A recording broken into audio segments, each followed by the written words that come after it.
So here we go, fellas. How many times have we raised this particular question? What to do with International Rugby League? Vossi suggested something that I completely agree with. Origin has taken the wind out of the sails of the teams like Australia and New Zealand. International Rugby League, and we've discussed the fact that it's not the pinnacle of rugby league, International Rugby League isn't. So if you look at what's happening in the Tongan fan base, they have really locked it. It's almost a religious experience going to a Tongan rugby league game. They play music, they party, they celebrate, the churches go along. It's a proper community feel. How do you get that with the Kiwis? How do you create that? You don't need to, obviously you can't tap into what other teams are doing because that just won't work. But what is New Zealand? What is something that really gets New Zealanders going? Well, you're asking New Zealanders to be passionate. I went to the Tonga Kiwis game in Hamilton? June at Mount Smart. And it was a magnificent occasion. My mates and I went, we got goosebumps. The haka was superb. The Tongan fans were brilliant. It was a tremendous evening. But we knew that night wasn't made by us. It wasn't made by 4 or 5 guys sitting there with a beer in our hands, not saying a hell of a lot. That was made by the people to the left, the people to the right, the people in front, the people to the back, and they were mostly dressed in red. Yeah. So you're asking New Zealanders to be outwardly patriotic and to not be as reserved and as conservative as we are when we go to sport. I see plenty of black jerseys, though, when you go to an All Blacks game. And in terms of being patriotic, that's pretty easy to do. To buy a jersey, put it on, and be there. But I think the Breakers playing music during the games that people know, the Tongan fan base got a lot of their own music played, and they all knew, and they sang along during the games. They've changed how rugby league is being consumed. And I think if we sit back and go, we just got to wait till we play Tonga before we'll go to a rugby league match that's going to be sold out, it's the wrong approach. New Zealand Rugby League needs to somehow tap into the New Zealand community and go, this is going to fire up the fans. This is going to get them wanting to come. That's just intrinsically New Zealanders, though. Well, we get excited about the England cricket team coming because not really partly the team, but also, hey, Barmy Army's going to come. They'll provide some atmosphere. The British Lions, they'll all come. All our ads feature chanting and singing of all the fun things they're going to bring with them. India's playing. It'll be great. The local Indian population will get out there and do it. It's something about. I remember like the disappointment of going along. Remember, you'd go and watch when you're back at school.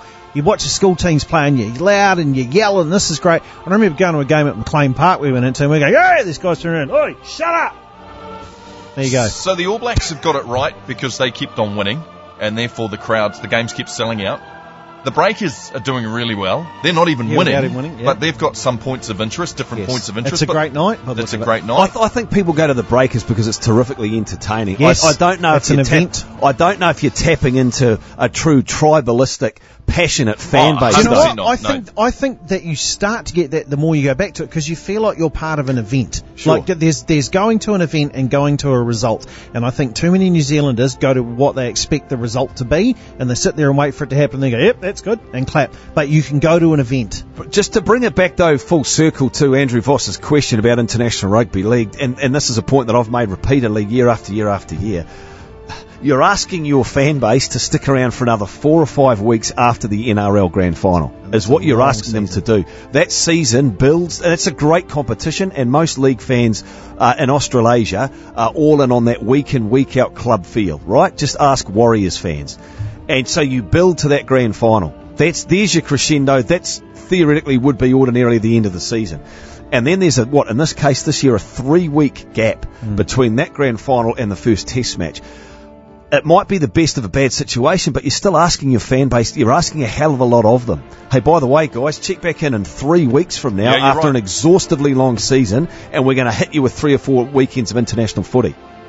It works for a World Cup, but I just don't know if it works year on, year out at the back end of a long season when you know that a number of the leading players are having surgeries, they're on holiday, they're staying away. So and you need to instill pride in whatever the jerseys are that they play for. So they're, no, I'm not having my surgery right now. I've got a game next week, and it's for the Kiwis.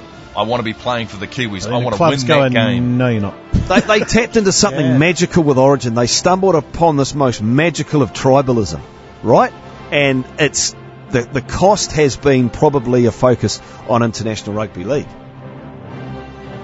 No one's got any answers here, fellas, I'll tell you that. Nobody. 8:22. Having said that, my goodness, I enjoyed that Kiwis Great Britain game the other day, but Vossi's right. You take out those Tongan fans, and that would have been an embarrassment for a stadium that big to have so few people there. Eh? What do you think? 5009, you can leave us a comment. Mark's also posed the question this morning, how should rugby look in 4 years from now at the next Rugby World Cup?